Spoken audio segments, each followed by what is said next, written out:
Olá pessoal, tudo bem? Aqui é o professor Bruno. Nós vamos ter agora uma aula de filosofia com o tema filosofia pré-socrática. Espero que você esteja bem.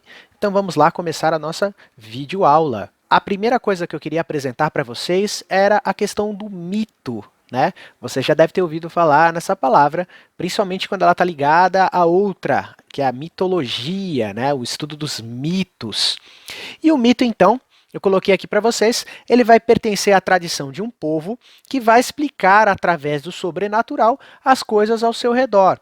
Então você tem vários povos antigos na Grécia, na Roma, né, que explicavam o mundo através do sobrenatural, através do que era mítico.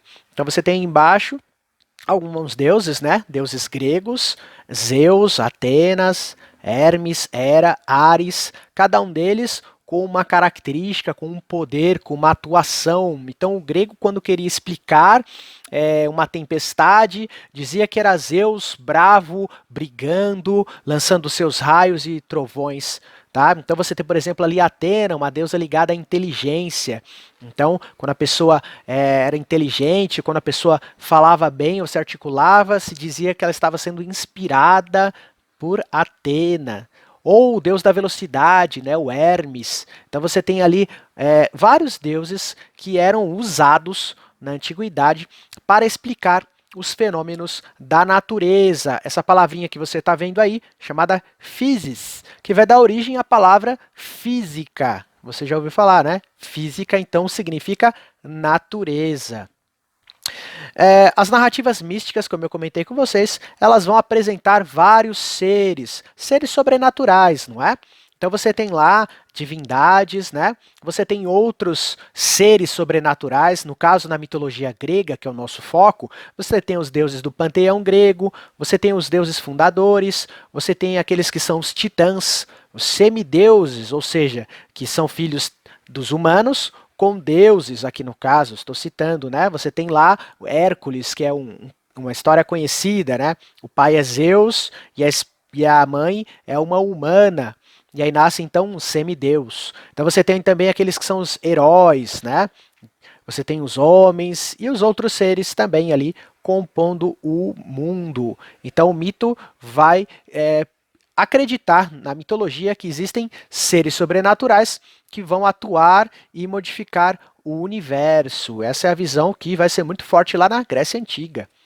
Eu peguei essa árvore aqui, genealógica, para você dar uma olhada como eles enxergavam vários atributos do mundo, né? Várias coisas do mundo, e eles davam nomes de deuses para isso, né? Criavam um deus e aquele deus representava aquele evento, ou aquele fenômeno, ou aquela coisa. Então, olha, você tem ali um dos deuses primordiais da Grécia Antiga, o deus Caos. Então, no princípio era tudo caótico, esse deus era o caos. Você tem ali um deus que era Anix, a noite, a escuridão, o caos e a noite se juntam.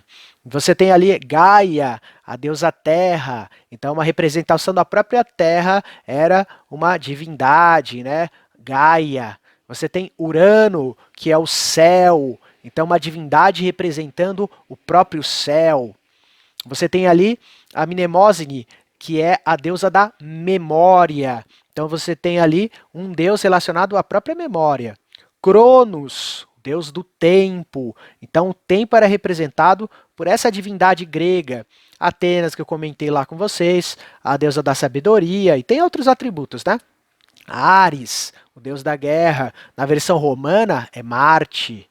Né? Você tem o Hermes, o deus da velocidade, do comércio. Afrodite, deusa do amor. Né? Então você tem vários deuses ali relacionados, você deve conhecer muitos deles. A nossa cultura é influenciada pela cultura greco-romana. Né? Então você vê em filmes, em livros, em histórias, em videogames, aparecendo esses personagens, né? Representações deles. Bom, vai acontecer uma ruptura. Ruptura é essa que vai romper do saber mítico e vai para o saber racional. Tá? Então, as explicações do mundo não vão começar mais a ser respondidas através dos deuses.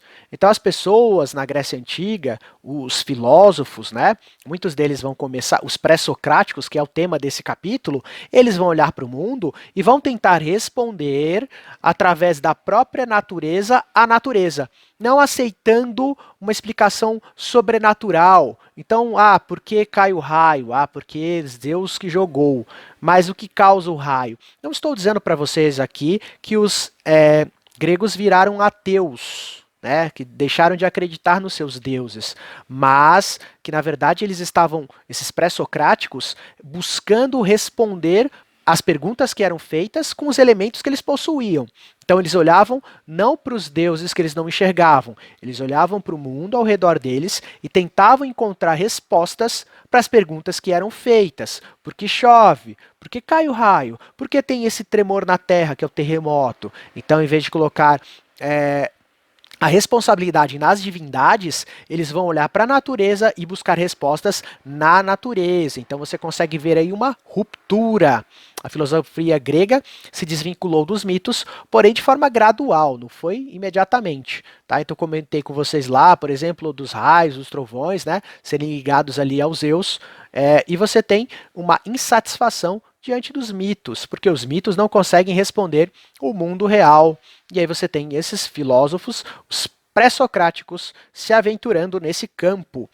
Olha, dois exemplos de livros aqui que eu poderia falar para vocês, você pode pesquisar, né? O primeiro eu vou destacar, que é do Paul Vine, que ele vai dizer: os gregos acreditavam em seus mitos? É um livro muito interessante, né? E o outro também, Universo, os Deuses e os Homens, do Jean-Pierre Vernant. Mas você tem ali essa ideia de que os gregos não viram ateus, mas eles, principalmente os pré-socráticos, não vão começar a procurar as respostas do mundo, na verdade, através da natureza. E aí você tem o período pré-socrático. Não vamos trabalhar muito nessa primeira aula. Essa primeira aula aqui é a introdução. Numa outra aula, vamos ver melhor quem são esses pré-socráticos, o que cada um deles pensava. Tudo bem? Mas você pode enxergar aqui que já dá para ver o nome de alguns que vamos citar, né? Você tem ali Anaximandro, Pitágoras, Parmênides e outros tantos ali, Tales de Mileto, né? Então, os pré-socráticos, eles recebem esse nome porque são esses filósofos antes do Sócrates, tá? Pré é antes. Então você tem pré-socráticos antes do Sócrates.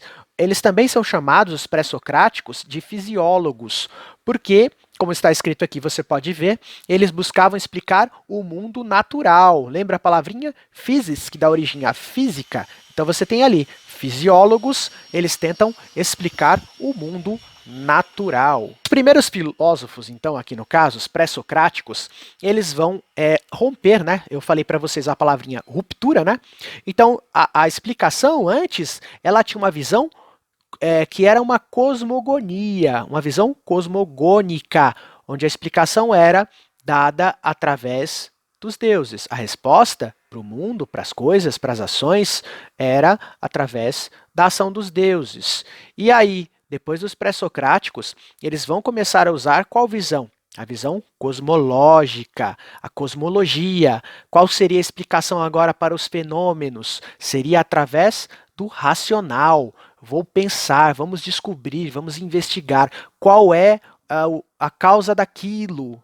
E aí tal elemento, tal elemento. E você vai enxergar na próxima aula que muitos desses pré-socráticos, eles vão dizer que um elemento X, Y, Z é a causa da essência de alguma coisa, tá? Então eles não vão dizer assim, é porque Zeus quis, é porque Marte quis, é porque Afrodite. Não, eles vão usar fenômenos da natureza para explicar a própria natureza.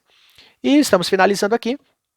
O objetivo dos pré-socráticos, né, era encontrar a matéria-prima, que eles vão chamar de arché ou arché. Tem várias pronúncias, fique tranquilo, tá? Pode chamar de arché, ou arché, ou arquê, fique à vontade. Mas o que importa, essa palavrinha que vai ser bem importante, o que importa e é bem importante foi ótimo, né? O pleonasmo maravilhoso.